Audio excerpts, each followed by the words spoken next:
عزیزان من، میری ایک بات ذرا توجہ سے سنیں۔ ابھی میں آپ کے اور شیخ عالم حضرت خواجہ محبوب سجن سائیں دامت برکاتہم العالیہ کے درمیان زیادہ حائل نہیں ہوں گا، صرف ایک بات بڑی توجہ سے سنیں۔ میرے محبوب کا خطاب دل نواز ابھی ہوا چاہتا ہے، ہمارے قلوب روشن فرمائیں گے، ہماری تقدیریں بدلیں گے انشاءاللہ، ان کی نگاہیں اٹھیں گی، پیاسے دل سے راب ہوں گے۔ نحمد و نصلی علی رسولہ الکریم، اما بعد فاعوذ باللہ من الشیطان الرجیم، بسم اللہ الرحمن الرحیم، ما یفعل اللہ بعذابکم ان شکرتم و آمنتم، آمنت باللہ صدق اللہ مولانا العظیم، وقال اللہ تبارک و تعالی فی شان حبیبہ، بسم اللہ الرحمن الرحیم، ان اللہ و ملائکتہ یصلون علی النبی یا ایہا الذین آمنوا صلوا علیہ وسلموا تسلیما، اللہم صلی علی سیدنا و مولانا محمد وعلی آلہ و اصحابہ اجمعین۔ معزز سامعین اکرام، مختصر وقت میں انشاءاللہ کوشش ہوگی 20 منٹ میں اپنی معافی ضمیر کو آپ کی خدمت میں پیش کیا جائے۔ گفتگو تقاریر بہت ہو چکی ہیں، زیادہ کی بالکل بھی ضرورت نہیں ہے، لیکن جیسا کہ معمول ہے، ایک روایت ہے، اس کے مطابق چند کلمات بیان کرنے کے لیے مجھ ناچیز کو دوستوں نے فرمایا، بلایا، تو وہی بات مد نظر رکھتے ہوئے پیغام وہی ذکر الہی کا، وہی محبت الہی کا، جو کہ ہمارے اجتماع کا غرض اور مقصد ہے۔ بے شک وہ محفل جس کے انعقاد کا غرض اور مقصد لا یریدون الا وجہہ ہو، کہ وہ کچھ بھی نہیں چاہتے، کچھ بھی نہیں چاہتے۔ ذرا سوچئے گا، جتنے بھی ہم اور آپ سب یہاں بیٹھے ہوئے ہیں، اس محفل کو ممتاز بنانا، عند اللہ پسندیدہ بنانا، مقبول اور منظور بنانا، اس کا انحصار ہم اور آپ پر ہے، ہماری نیت پر ہے، ہماری سوچ پر ہے۔ کسی کے کہنے سے کوئی محفل ممتاز نہیں ہو جاتی، کسی کی دعویٰ سے کسی محفل کو امتیاز اور شان نہیں مل جاتا۔ ہو سکتا ہے کہ ہم جیسے جاہل لوگ کسی کے بات کو زوردار انداز میں، پر اثر انداز میں سننے کے بعد ہم بھی کہہ دیں کہ ہاں ہاں بالکل ٹھیک ہے، لیکن ایسا ہونا نہیں چاہیے۔ اللہ تبارک و تعالیٰ نے بار بار قرآن مجید میں ایمان والوں کو یہ تلقین فرمائی ہے کہ تم اپنے عقل اور فہم کو استعمال کرو۔ جب کوئی چیز تمہارے سامنے پیش کی جائے تو صرف اس لیے نہیں کہ میں یہ آپ کے سامنے پیش کر رہا ہوں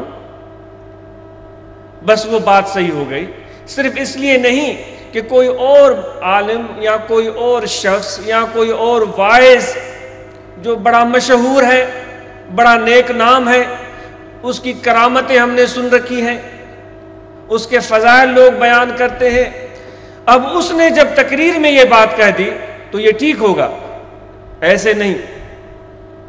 میرے آقا و مولا حضرت صلی اللہ علیہ وآلہ وسلم نے نفوس کو ہی پاک نہیں بنایا تھا، بلکہ انہوں نے عقلوں کے تالے بھی کھول دیے تھے، دماغوں کو روشن کر دیا تھا، سوچوں کو بلند تر کر دیا تھا۔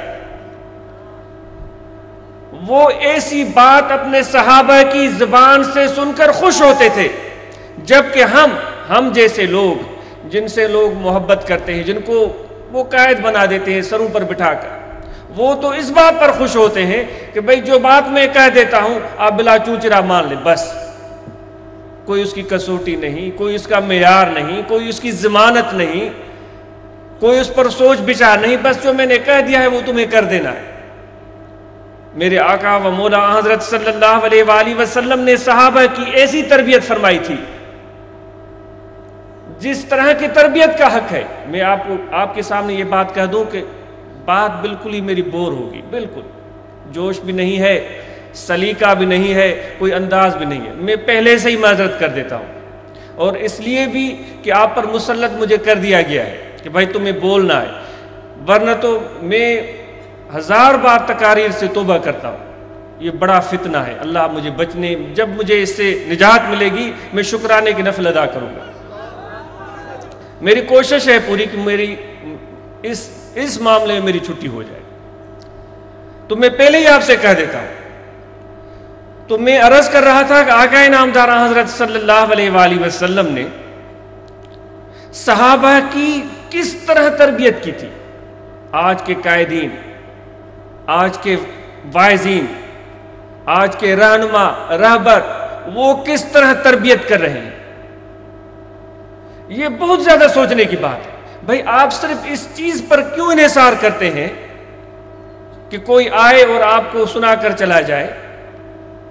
نہیں، آپ کو تاکید کی جاتی ہے کہ جو عقل اللہ نے آپ کو عطا کیا ہے، جو قلب اللہ نے آپ کو عطا کیا ہے، اس کو استعمال کرو۔ حق بھی واضح ہے اور باطل بھی واضح ہے، جب تم غور کرو گے تو تمہیں تب اس میں فرق نظر آئے گا۔ بھیڑ اور بکریوں کی طرح ہم نہ بن جائیں کہ جو بھی لاٹھی لے کر ہمارے سامنے کھڑا ہو جائے تو ہم اس کے پیچھے لگ جائیں، اس کے لاٹھی کے ڈر سے ہم اس کے کہنے پر چلنا شروع کر دیں۔ تم انسان ہو، تم خلیفۃ اللہ فی الارض ہو، اللہ کے خلیفے ہو۔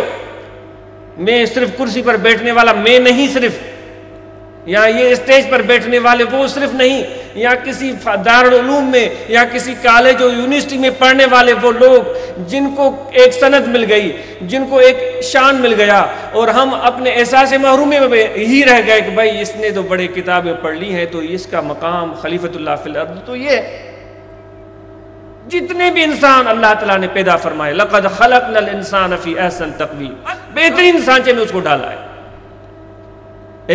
ایک مزدور جو تغاری اٹھانے والا ہے وہ بھی بہترین سانچے میں ڈالا گیا، اس کو بھی وہ سب چیزیں عطا کی گئی ہیں، اس کو عقل بھی دیا گیا ہے، اس کو آنکھیں بھی دی گئی ہیں، اس کو دل بھی دیا گیا ہے، اس کو سوچنے کی صلاحیت بھی دی گئی ہے۔ اب اگر وہ خود اپنی محرومی کی وجہ سے، یعنی احساس محرومی کی وجہ سے، اپنی بے وقوفی کی وجہ سے، اپنی جہالت کی وجہ سے، غلط صحبت کی وجہ سے کہ بھائی کچھ بھی نہیں ہوگا، ہم کیا کریں گے، جس طرح کہ بہت سارے لوگوں سے یہ سننے میں آتا ہے بھائی ہمارا تو کچھ بھی نہیں ہوگا، کیا ہوگا؟ کبھی بھی نہیں۔ اللہ تعالیٰ نے تو تمہارے لیے سب دروازے کھول دیے، کوئی بھی ہو تو کبھی بھی یہ چیز اللہ تعالیٰ نے ہمیں نہیں سکھائی۔ یہ ہمیں اپنی کوتاہی، اپنی جہالت کی وجہ سے یہ سوچ ہمارے دل میں پیدا ہو جاتی ہے۔ تو میں عرض کر رہا تھا کہ آقا نامدار حضرت صلی اللہ علیہ وسلم نے کیا تربیت فرمائی تھی جب معاذ ابن جبل کو ایک علاقے کی طرف، غالباً یمن یا کسی اور علاقے کی طرف گورنر بنا کر بھیج رہے تھے، تو ان سے آپ نے دریافت کیا تھا، وہ جب جا رہے تھے تو اس کا استقبال کرنے کے لیے جا رہے ہیں، اس کو چھوڑنے کے لیے، الوداع کہنے کے، استقبال نہیں، اس کو الوداع کہنے کے لیے۔ آج ہم جیسے قائدین نہیں جائیں گے جب تک 2-3 کیمرے والے نہ ہوں، جب تک کوئی 10-12 دیکھنے والے نہ ہوں، جب تک کوئی مشاہدہ کرنے والے نہ ہوں، اور پھر جا کر اپنے دوستوں میں بتائیں ہاں بھائی اس نے یہ کام کیا۔ جو روایت مجھ ناچیز میں ایک ان پڑھ سا آدمی جو میں نے سنا اور پڑھا ہے کہ ایسا مفہوم ملتا ہے کہ حضور نبی اکرم صلی اللہ علیہ وسلم اور معاذ بن جبل کے علاوہ کوئی تیسرے کا تذکرہ اس روایت میں مجھے نہیں ملا۔ جا رہے ہیں، معاذ بن جبل کا گھوڑا تیار ہے، اس کی لگام اس کے ہاتھ میں ہے، آقا انعامدار حضرت صلی اللہ علیہ وسلم اس کے ساتھ ساتھ چل رہے ہیں اور اس سے باتیں کر رہے ہیں۔ اے معاذ اب بتاؤ جب تم وہاں جاؤ گے تو کیا کرو گے؟ کوئی ایسی صورت، کوئی ایسا مسئلہ، کوئی ایسی مصیبت یا کوئی ایسا پرابلم تمہارے سامنے آ جائے، پھر اس کو حل کیسے کرو گے؟ تو انہوں نے عرض کیا، کچھ ان کو ڈر نہیں، کچھ ان کو خوف نہیں، انہوں نے عرض کیا یا رسول اللہ صلی اللہ علیہ وسلم میں اس کو کتاب اللہ میں تلاش کروں گا، اس کا حل۔ اللہ کے احکامات جو آپ نے ہمیں سکھائے ہیں قرآن مجید کی صورت میں، آپ نے فرمایا اگر تمہیں اس میں فی الفور نظر نہ آئے تو اس نے کہا آپ کی احادیث سنت، اس کے ذریعے میں اس کسوٹی پر، اس معیار پر اس مسئلے کو میں حل کرنے کی کوشش کروں گا۔ تو اس طرح 2-3 باتیں انہوں نے دریافت کی، پھر آخر میں پوچھا اگر یہ سب چیزیں تمہیں ان میں سے تمہیں اس کا حل نظر نہ آئے تو پھر کیا کرو گے؟ تو انہوں نے کہا کہ حضور پھر میں خود غور کروں گا، پھر میں اپنے عقل کو استعمال کروں گا، پھر میں اپنی سوچ کو استعمال کروں گا، اور جو مجھے صحیح نظر آئے گا اس کے مطابق میں فیصلہ کروں گا۔ آپ نے فرمایا تم نے صحیح کہا، تمہیں ایسے ہی کرنا چاہیے۔ تو آقا انعامدار حضرت صلی اللہ علیہ وسلم تو عقلوں کے تالے کھولنے آئے تھے۔ ہم جیسے ایسے رہبر رہنما آج پیدا ہو گئے ہم کہ ہم تو لوگوں کے ذہنوں پر تالے ڈال دیتے ہیں۔ کل قیامت کے روز بارگاہ الہی میں بڑی مار پڑے گی، یقین سے جانو، ہم جیسے نام نہاد قائدین پر بڑی مار پڑے گی۔ کوئی خوف نہیں ہے، حق بات کہتے نہیں، صحیح بات جو بتانی چاہیے وہ بتاتے نہیں، اور جو جس کی ضرورت نہیں ہے خاص اس پر ہمارا زور ہے۔ تو میں عرض کر رہا تھا کہ ہم اور آپ کو اس دنیا میں رہتے ہوئے اپنے عقل اور فہم کو استعمال کرنے کی کوشش کرنی چاہیے۔ ایسا ہی ہے اگر کوئی اپنے بازو کو استعمال کرنا ترک کر دے اور اس کو بالکل ہی چھوڑ دے، نہ اس کو ہلائے نہ جلائے، تو چند مہینوں کے بعد یہ عضو معطل ہو جائے گا، اس کے جو یہ بند ہیں یہ کام نہیں کریں گے، اکڑ جائے گا، واقعی وہ بازو جو ہے وہ ختم ہو جائے گا۔ اگر ہم آپ قلب کے ساتھ عقل کو استعمال ہی نہیں کریں گے تو عقل بھی معطل ہو جائے گا۔ تو میں آپ کے سامنے جو میں نے آیت کریمہ تلاوت کی ہے اس سے پہلے ذرا سا مختصر سا تذکرہ کیا جائے گا کہ زندگی ہم گزار رہے ہیں، کوئی سلیقہ بھی ہونا چاہیے، کوئی طریقہ بھی ہونا چاہیے۔ جس طرح کے زندگی گزارنے کا حق ہے یہ دنیا اللہ تعالیٰ نے پیدا فرمائی۔ میں آؤں گا آخر میں ذکر پر، جو کہ بنیادی چیز ہے، جو بنیادی غرض ہے، بنیادی مقصد ہے اس محفل کا۔ اس دنیا کو اللہ تبارک و تعالیٰ نے تخلیق کیا ہے۔ یہ دنیا اللہ تبارک و تعالیٰ کا حسین شاہکار ہے۔ اس دنیا کی مذمت کرتے ہوئے ہمیں کچھ ڈر نہیں لگتا۔ ہم کہتے ہیں دنیا کی ایسی کی تیسی، بھائی دنیا میں تو کیا رکھا ہے، چھوڑو پھینک دو اس کو۔ ہم تو دنیا سے منہ موڑ دیتے ہیں، ہمیں کچھ بھی نہیں چاہیے۔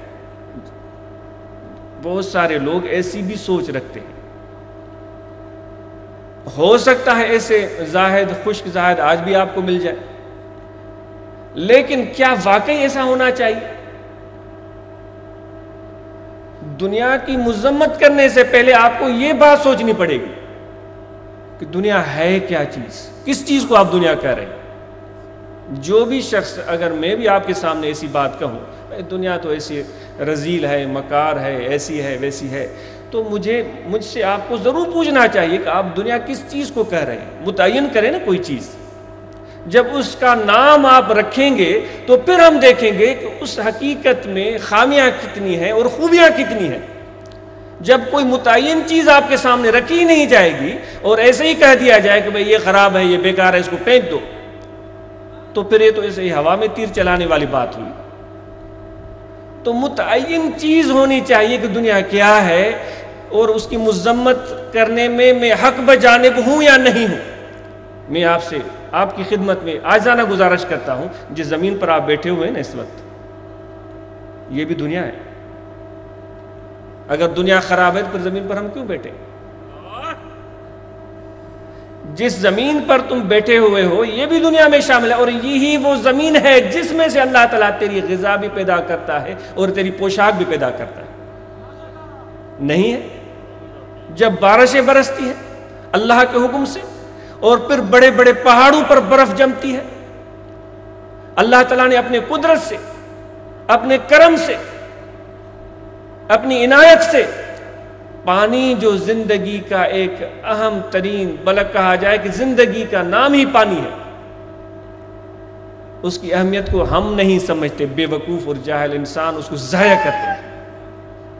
لیکن اللہ تعالیٰ کی ذات پر قربان جاؤں کہ وہ بارشیں بھی برساتا ہے، اور پہاڑوں پر بڑے برف کی صورت میں، وہ ٹھنڈے علاقے میں، شمالی علاقہ جات میں چلے جائیں کہ بڑی ٹھنڈ ہوتی، کیوں ٹھنڈ اللہ تعالیٰ نے وہاں رکھی ہے؟ بھئی یہ شمال کا علاقہ اوپر ہوتا ہے، جنوب بالعموم نیچے کی طرف ہوتا ہے، تو ٹھنڈ بھی شمال میں ہو رہی ہے، وہاں برف، جب بھی بارش برستی ہے تو وہ بارش برف کی صورت میں پہاڑوں پر جمع ہو رہی ہے، بڑے بڑے گلیشیئر بن گئے، دیکھو تو عقل دنگ رہ جائے۔ نانگا پربت کی پہاڑوں کے اوپر سے گزرا تھا ایک مرتبہ، بڑا حسین منظر تھا، میں زندگی میں کبھی بھی اس چیز کو نہیں بھول سکوں، بہت ہی حسین منظر، ہر طرف برف ہی برف پھیلی ہوئی ہے۔ کوئی سوچے گا بھی تو کہ بھئی یہ برف اتنی کیوں ہے؟ وہی میں بات عرض کر رہا ہوں، ہم عقل کو استعمال ہی نہیں کر رہے۔ یہ برف اللہ تعالیٰ نے اپنے قدرت کاملہ سے ایسا حسین سسٹم بنا دیا ہے، ایسا حسین انتظام کر دیا ہے کہ جو میرا خلیفہ زمین پر میں نے جس کو تخلیق کیا ہے اس کو کبھی بھی تکلیف نہ پہنچے۔ وہ برف جمع ہو گئی اور بہت زیادہ جمع ہو گئی، جب دور دراز علاقوں میں پانی کی ضرورت محسوس کی گئی، گرمی کا موسم آ گیا، پانی کی شدت سے چاہت انسانوں کو محسوس ہوئی، پینے کے لیے بھی، نہانے کے لیے بھی، پوکھوں کے لیے، کھیتوں کے لیے بھی اور باغوں کے لیے بھی اس کی ضرورت محسوس ہوئی، تو پھر اللہ تبارک و تعالیٰ نے اس گرم موسم میں اس برف کو پگھلانا شروع کر دیا۔ یہ کس کی قدرت ہے؟ کہاں پر ہے برف؟ ہزارہ میل دور، پگھل کر دریاؤں کی صورت میں وہ دریا جنوب کی طرف ان پانیوں کو لے کر چلنا شروع ہو گیا۔ کیسا سسٹم، کیسا نظام ہے جو اللہ تعالیٰ نے پیدا کیا۔ تو یہ بھی تو دنیا ہے۔ میں ایک اپنے زاویے سے بات عرض کر رہا ہوں، ایک متعین چیز کے حوالے سے بات کروں، پھر اس سسٹم کو ہم کیوں برا کہہ رہے ہیں؟ یہ بھی دنیا کا حصہ ہے، یہ بھی اللہ تبارک و تعالیٰ نے تخلیق فرما دیا، اور بڑے بڑے دریاؤں سے پانی ایک چھوٹے چھوٹے نہروں کی صورت میں پھر آگے نکلنا شروع ہو گیا۔ یہ نہری نظام تو بعد میں پیدا ہوا، لیکن دریا تو اپنا راستہ ڈھونڈتے انگریز کے بنائے ہوئے اس نہری نظام سے پہلے بھی سمندر تک پہنچ جاتے تھے۔ ہزارہ گاؤں راستے میں آ جائیں، شہر راستے میں آ جائیں، کھیتے راستے میں آ جائیں، باغات راستے میں آ جائیں، ان کو سیراب کرتے چلے جا رہے ہیں۔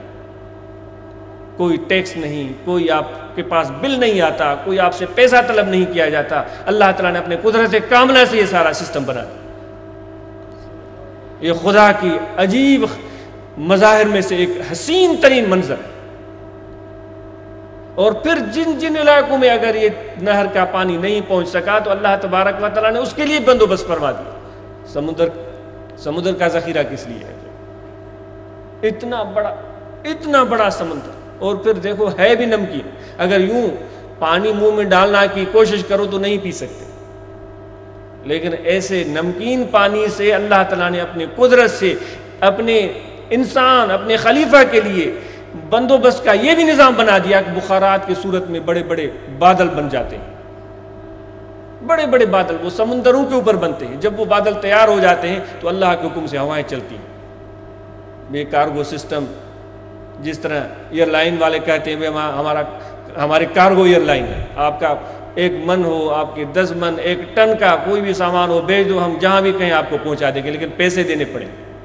تو بڑے بڑے یہ بادل خدا کے حکم سے پانی کے کنٹینر ہوا میں تیرتے ہوئے جا رہے ہیں۔ کیا حسین نظارہ ہے۔ جا رہے ہیں ایسے علاقوں کی طرف، تھر کی طرف، جہاں کبھی بھی کوئی نہر نہیں گزری، جہاں لوگ پانی کو ترستے ہیں، جہاں انسان، حیوان، درند، پرند، جانور، حشرات الارض سب پانی کو ترستے ہیں۔ خدا کے حکم سے وہ کنٹینر چل کر وہاں پہنچتے ہیں اور وہاں پانی پہنچا دیتے ہیں۔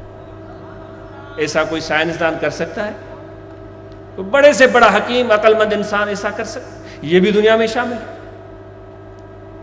تو یہ دنیا اللہ تبارک و تعالیٰ کی بڑی حسین ایک چیز ہے، بہت ہی خوبصورت چیز ہے۔ اس کی تعریف اور توصیف قرآن مجید میں اللہ تعالیٰ بیان فرماتا ہے۔ میری نہروں کو دیکھو کیسی بہتی ہے، میرے سمندر کو دیکھو کیسے وہ اس کے اندر بیڑیاں چلتی ہیں، جہاز چلتے ہیں، اور اس میں کس طرح میری مخلوق رہتی ہے۔ اللہ تعالیٰ اپنے قدرت کو قرآن مجید میں خود بیان فرما رہا ہے۔ تو یہ دنیا اللہ تبارک و تعالیٰ نے انسانوں کے لیے تخلیق کی ہے، اس سے روح گردانی، اس سے منہ نہیں موڑنا ہے، اس کو پیٹھ دے کر الگ نہیں ہو جانا ہے۔ اس دنیا کے حقائق، اس کے فوائد، اس کے ثمرات تم جب حاصل کرو گے تو اللہ تعالیٰ فرماتا ہے وَلَكُمْ مَا فِي الْأَرْضِ جَمِيعًا، اے انسان تیرے لیے ہے سب کچھ. جیسے کوئی شفقت سے بلا تمثیل و تشبیہ باپ اپنے بیٹے سے کہتا ہے بیٹے آؤ آفس میں بیٹھو کام کرو، وہ بھاگتا ہے میں نہیں بیٹھوں گا، اتنا کاروبار بنا رہا ہوں، اتنی بڑی میری بزنس ہے، اتنا بڑا میرا پیسہ ہے، اتنی بڑے بینک بیلنس ہے، جب تم کام کرو گے تو یہ تمہارا بینک بیلنس اور بھی بڑھے گا، تمہارے پیسے اور بھی بڑھیں گے، یہ سب تمہارے لیے ہی تو ہیں. باپ اس کو سمجھاتا ہے یہ تیرے لیے ہی تو ہے. تو اللہ تعالیٰ فرماتا ہے دیکھو میری اس دنیا کو، میری زمین کو، میرے پانی کو دیکھو، سمندروں کو دیکھو، درختوں کو دیکھو، یہ سب تیرے لیے ہے. وَلَكُمْ مَا فِي الْأَرْضِ جَمِيعًا، سب تیرے لیے ہے. تو اس دنیا کو خدا کی حسین نعمتوں میں سے ایک حسین نعمت سمجھنا چاہیے. اور یہی بات تھی میرے آقا انعامدار حضرت صلی اللہ علیہ وآلہ وسلم کا طریقہ تھا کہ جب بھی کوئی اچھی سے اچھی چیز آپ کے سامنے پسند کی جاتی تھی شکر الحمدللہ کہہ کر کے اس کو قبول فرماتے تھے. کسی نے بھی کوئی تحفہ کسی بھی موقع پر آپ کی خدمت میں پیش کیا کبھی بھی رد نہیں، یہ نہیں کہا بھائی پیسے کیوں لائے لے جاؤ، یہ تو دنیا ہے. بلکہ آپ تو آفرین دیتے تھے، ان کو دعائیں دیتے تھے. یہ اور بات ہے کہ اب دنیا تو ہو گئی لیکن اب اس دنیا کا استعمال یہ بھی کرنا ہمیں سیکھنا ہے کہ کس طرح استعمال کی جائے، اس کے مصارف کیا ہیں، تاکہ ہم صحیح معنی میں اس دنیا کے فوائد اور ثمرات سے بہرہ مند ہو سکیں. ورنہ تو میرے آقا انعامدار حضرت صلی اللہ علیہ وسلم کی اتنی کھلی طبع مبارک تھی، کوئی تکلف نہیں. اگر آپ کے سامنے سبزی پیش کی جاتی بلا تکلف نوش جان فرما لیتے. اگر مرغی کا گوشت پیش کر دیا جاتا سبحان اللہ کہہ کے بسم اللہ کہہ کے وہ بھی استعمال فرما. دودھ پیش کر دیا جاتا بسم اللہ کر کے وہ بھی استعمال فرما. شہد پیش کر دی جاتی بسم اللہ کر کے وہ بھی استعمال کر جاتا. خشک زادوں کی طرح نہیں، جیسے ایسے بہت سارے لوگ ہوتے ہیں بھائی میں نے تو یہ چیز اپنے اوپر اس کو تو میں نے چھوڑ دیا. بھائی یہ کیوں چھوڑ دیا؟ جو تمہیں پسند ہو وہ صحیح ہے، جو تمہارے نفس کو پسند نہیں ہے وہ صحیح نہیں ہے. یہ میرے آقا انعامدار حضرت صلی اللہ علیہ وسلم کا طریقہ نہیں تھا. صحابہ کو جو آپ نے تربیت دی، ان کی ذہن سازی فرمائی، ان کی کردار سازی فرمائی، تو یہی فرمایا کہ دنیا کے اندر رہو، دنیا سے باہر تمہیں نہیں رہنا ہے. اور یہی ہمارے مشائخ ہمیں سکھاتے ہیں. اور طریقے والے ان کے طریقے بہت ہی پیارے ہیں، ہم ان کی عزت کرتے ہیں. بے شک اپنے احباب کی تربیت کریں، لیکن یہ ناچیز آپ کو تلقین کرتا ہے کہ صوفی وہی ہے، صوفی وہی ہے جو دنیا کے اندر رہے، دنیا سے باہر رہنے کی بات نہیں کی جا رہی ہے. دنیا کے اندر رہے، دنیا والوں کے ساتھ رہے، اپنے آپ کو بھی ان میں سے ایک سمجھے. ہم جیسے ہم میری طرح کوئی نرالی مخلوق نہ بن جائے جس طرح مجھے آپ لوگوں نے بنا دیا ہے. بڑا ظلم ہے، بہت ظلم. اللہ پناہ دے ایسی زندگی سے. وہ آدمی سب سے بہترین ہے جو سب لوگوں کے ساتھ ایک جیسا ہے، ان کے ساتھ بیٹھتا ہے، ان کے ساتھ اٹھتا ہے، ان کے ساتھ پیار کرتا ہے، ان کے ساتھ رہتا ہے. یہ شخص میرے یہ زندگی ایسی زندگی ہے جو میرے آقا و مولا حضرت صلی اللہ علیہ وسلم کو بہت پیاری تھی. یہی آپ کا معمول تھا. ہم نے تو پتہ نہیں دین میں کیا کچھ شامل کر دیا. میں نے پہلے ہی بات کہی تھی آخرت میں بڑی مار پڑے گی. جو کچھ بھی ہم کر رہے ہیں کبھی بھی ہم نہیں سوچتے کہ ہم اس کو دین کہتے ہیں، لیکن دین کی حقیقت کیا ہے؟ وہ دنیا کی حقیقت کی بات کر رہا تھا میں. دین کی حقیقت کیا ہے؟ بڑے بڑے عالموں سے پوچھو، وہ بھی کہیں گے کہ اپنے مسلک کی بات کریں گے. بس دین کی حقیقت کیا ہے؟ دین ہے کیا چیز؟ جی ہاں، اساں جے سندھ جے عظیم شاعر حضرت بٹائی صاحب جو شعر انہوں نے منسوب کیل دوست پڑھندا ہے نا، دین نبی کریم جو تھو نماڻو نروار. آج جو نا دین کے ہم بڑے ہی درد رکھنے والے بنتے ہیں، انہوں ہی ہم سندھی میں نماڼو کہتے ہیں. نمانے کا ترجمہ اردو میں مجھے نہیں آتا. یہ میں بات عرض کروں گا، سندھی بڑی وسیع زبان ہے، بہت پیاری زبان ہے. وہ سندھی جب بولنے کا اب آج کل تو میرے لیے بڑا مسئلہ بنا ہوا ہے. تھوڑی بھی سندھی بولو تو کوئی آ کر کان میں کہتا ہے بھی سندھی نہیں بولنی ہے. میں تو پریشان ہو جاتا ہوں. اس کا وہ تو بات میرے پاس نہیں. وہ شاہ صاحب فرماتے ہیں دین کا جو نبی کا جو دین ہے وہ بیچارہ ہو گیا ہے. کس نے بیچارہ بنایا؟ جو دین کے دائی ہیں، جو دین کا نام لیتے ہیں، جو دین کے کے رہبر اور رہنما بنے پھرتے ہیں، انہوں نے ہی اس کو بیچارہ بنا دیا۔ سوچنا چاہیے میرے آقا نے کیا دین ہمارے سامنے پیش کیا تھا اور اس کا ہم نے حلیہ کیا بنا دیا۔ تو میرے دوستو، میں اپنی اس موضوع پر آتا کہ دنیا میں رہنے کا سلیقہ اور طریقہ حضور نبی اکرم صلی اللہ علیہ وآلہ وسلم نے کیا اختیار کیا۔ اگر دنیا سے روگردانی فرماتے پھر شادیاں کیوں کرتے؟ میرے آقا نامدار حضرت صلی اللہ علیہ وسلم نے کثرت نکاح فرمایا اور آپ اس پر خوش ہوتے تھے، اولاد کو پسند فرماتے تھے، کثرت اولاد کو پسند فرماتے تھے۔ یہ بھی اولاد، اموال، یہ بھی دنیا ہے۔ تو میرے آقا و مولا حضرت صلی اللہ علیہ وسلم اگر یہ خراب چیزیں ہوتی تو ان سے کیوں محبت فرماتے؟ حضرت امام حسن عالی مقام رضی اللہ تعالیٰ عنہ، حضرت شیر خدا کے صاحبزادے، میں نے کسی کتاب میں پڑھا 400 شادیاں فرمائی۔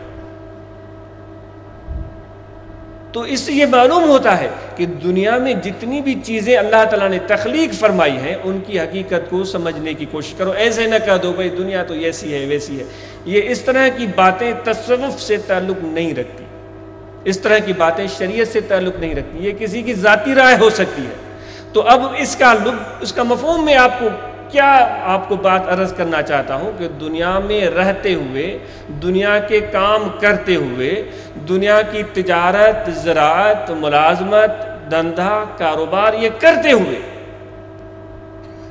تم اپنے رب کے حقوق کو بھی ادا کرنا مت بھولو، اس کے ذکر سے بھی مت غافل رہو۔ تو پھر یہ دنیا تمہاری اللہ تبارک و تعالیٰ کی نظر میں عین ثواب بن جائے گی۔ اگر تجارت خراب ہوتی تو صحابہ تجارت کیوں کرتے؟ بازاروں میں جا کر دکانوں پر بیٹھنا، کاروبار کرنا، لین دین کرنا ناپسندیدہ ہوتا تو حضرت عبد الرحمن بن عوف رضی اللہ تعالیٰ عنہ، جن کے بارے میں نے کسی کتاب میں پڑھا ہے، جب ان کی وفات ہوئی تو اتنی زیادہ دولت انہوں نے اپنے ترکے میں چھوڑی تھی کہ میں نے سنا ہے کہ سونا اتنا زیادہ تھا کہ کدالوں سے نکالا جا رہا تھا۔ عبد الرحمن بن عوف عشرہ مبشرہ میں شامل ہیں۔ وہ کیوں تجارت کرتے؟ حضرت زبیر جب ان کی وفات ہوئی، مشہور صحابی، میرے آقا کے چہیتے، جب ان کی وفات ہوئی تو بے شمار دولت انہوں نے اپنے ورثے میں چھوڑی۔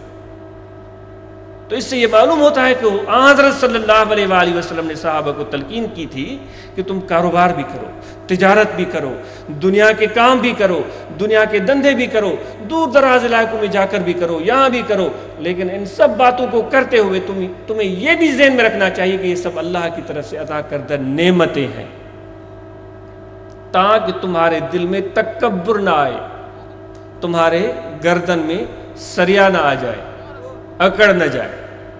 یہاں فرق ہوتا ہے، یہاں آ کر فرق پیدا ہوتا ہے ایک ایمان والے کا اور ایک ایسے شخص کا جو دنیا کی حقیقت کو نہیں جانتا اور دنیا کو ہی سب کچھ سمجھتا ہے اور اس کو دل دے بیٹھتا ہے اور اپنے رب کے ذکر سے غافل ہو جاتا ہے، اس کی یاد سے غافل ہو جاتا ہے، مخلوق پر مہربانی نہیں کرتا، ان کے ساتھ انصاف نہیں کرتا۔ یہیں پر آ کر وہ مار کھاتا ہے۔ جو میں نے آیت کریمہ تلاوت کی اس میں بھی اللہ تبارک و تعالیٰ نے اسی طرف اشارہ فرمایا ہے، ما یفعل اللہ بعذابکم ان شکرتم وآمنتم، اگر تم شکر کرو اور ایماندار ہو جاؤ، اگر تم شکر کرو۔ میں آپ سے پوچھتا ہوں شکر کب ہوگا؟ شکر تب ہوگا جب نعمت تمہیں نظر آئے۔ اگر تمہارے نظر کے سامنے کوئی نعمت ہی نہیں ہے تو شکر کس چیز کا کرو؟ یہ زمین پر جتنی بھی تخلیقات اللہ تعالیٰ کی یہ سب نعمتیں ہیں۔ اب اگر تم ان چیزوں کو اگر حاصل کر لیتے ہو اپنی محنت سے، اپنی کوشش سے، اپنی زراعت سے، اپنی تجارت سے، اور اس کو من اللہ کی طرف سے سمجھتے ہو، یہ تمہیں مل گئی چیز، تو جب مل گئی اور یہ اللہ کی طرف سے ہے، تمہیں یہ نعمت، اس کو کہو گے یہ نعمت ہے، نعمت ہے، یعنی کہ انعام ہے اللہ کی طرف سے۔ جب تم محسوس کرنا شروع کر دو گے کہ یہ چیز مجھے مل گئی ہے، بے شک تم نے اب خود کاروبار کیا، تم نے خود مزدوری کی، آپ نے خود راج مزدور کا کام کیا، دیوار کی چنائی کی، پلاسٹر لگایا یا کوئی پینٹ کیا، پھر آپ کو اس کی مزدوری مل گئی، یا تجارت کی، جب وہ چیز تمہیں ملے گی، تمہارے ہاتھ میں آئے گی، تو تب تم کہو گے کہ یہ نعمت مجھے مل گئی ہے۔ جب یہ نعمت تمہیں نظر آئے گی پھر تم شکر کرو گے۔ اور شکر کرنے کا اللہ تعالیٰ نے بہت زیادہ تاکید کی کہ میرے شکر گزار بندے بن جاؤ. تو اس آیت میں بھی اللہ تعالیٰ فرماتا ہے اگر تم شکر گزار بن جاؤ اور ایمان والے بن جاؤ تو اللہ تمہیں عذاب دے کر کیا کرے گا. میں ترجمہ عرض کر رہا ہوں, اللہ تبارک و تعالیٰ تمہیں عذاب دے کر کیا کرے گا. یعنی دو باتوں کا تذکرہ کہ ایمان بھی ہو اور اس کے ساتھ تم شکر گزار بندے بھی بن جاؤ. جب دو چیزیں تمہارے اندر آ جائیں گی تو اللہ تعالیٰ تمہیں عذاب دے کر کیا کرے گا. وہ تو بڑا مہربان ہے, وہ تو بڑا شفیق ہے. تو نعمتوں کو نظر آنا چاہیے. نعمتیں اس کو نظر آئیں گی یعنی انعام. اگر کوئی ایسا شخص آپ کو پیسے دے دے جس سے آپ کی محبت نہیں ہے تو اس سے لینا بھی پسند نہیں کریں. بھائی تم کون ہوتے ہو مجھے پیسے دینے والے. یا تمہیں کوئی تحفہ دے دے, ہو سکتا ہے تم پسند ہی نہ کرو, لیکن اگر ایسا شخص تمہیں کچھ دینا چاہے جس سے تم محبت کرتے ہو, جس سے تمہارا پیار ہے, جس سے تمہاری دلی الفت ہے, تو پھر تم جگہ جگہ اس کی ثنا خوانی کرتے پھرو گے. بھائی اس نے مجھے یہ چیز دلوائی ہے, اس نے مجھے یہ پیسے دی. کیوں اس کے ساتھ تمہارا انس ہے, تمہاری محبت ہے. یہ کچھ صورتحال ہے انسان ہماری. اللہ تعالیٰ تو نعمتیں سب کو دیتا ہے, لیکن بے شمار لوگ ایسے ہیں جو اللہ تبارک و تعالیٰ کی عظمت کو نہیں جانتے, اس سے پیار نہیں کرتے, ان کی دلیں اس کے پیار سے خالی ہیں. تو ان نعمتوں کی شکر ادائی کرنے کا ان کو ڈھنگ اور سلیقہ ہی نہیں آتا. اور کچھ لوگ ایسے ہوتے ہیں جن کے دل میں اللہ کی محبت, اس کا پیار ہوتا ہے, اور جب ان کو من اللہ کوئی چیز مل جاتی ہے, یعنی کوئی بھی چیز بظاہر انہوں نے خود محنت کی, تو وہ کہتے ہیں یہ نعمت ہے, اللہ کا انعام. پھر اس نعمت سے ان کو پیار ہو جاتا ہے. اس پیار کی وجہ سے وہ خدا کی شکر ادائی کرتے ہیں. شکر ادائی صرف زبان سے تعلق نہیں, یہ دل سے تعلق رکھتی ہے. وہ سراپا شکر بن جاتے ہیں. لمحہ لمحہ اپنے رب کی نعمتوں پر بچ جاتے ہیں, اور اپنی حماقتوں پر, اپنی غلطیوں کو کبھی نہیں بلاتے, کبھی بھی نہیں بلاتے. جب وہ تنہائیوں میں ہوتے ہیں تو اپنے آپ پر اپنا احتساب کرتے ہیں. ہو سکتا ہے تھپڑے مارتے ہیں اپنے آپ کو. مولوی صاحبان ناراض ہوں گے, بھائی تم یہ ظلم کر رہے ہو, اپنے آپ کو تھپڑے مارنا. کیوں ماریں گے؟ اس لیے ماریں گے کہ جو اتنی نعمتیں کر رہا ہے, جس کی اتنی مہربانیاں ہیں, اتنی اعزاز بخشے ہیں, میں نے یہ کیا کر دیا. اپنی غلطیوں, اپنی حماقتوں پر کڑیں گے, اپنے دل ان کے کڑتے ہیں. سیدنا امیر عمر فاروق رضی اللہ تعالیٰ عنہ کے متعلق غالب حضرت ابو ذر فرماتے ہیں کوئی اور صحابی کہ وہ جب تنہائی میں جاتے تھے تو اپنا درہ اپنی ساکھ پر مارتے تھے. عمر یہ تم کیا کر رہا ہے؟ وہ اپنے درے سے, جو عمر کا رضی اللہ تعالیٰ عنہ کا درہ مشہور, اپنے آپ کو مارتے.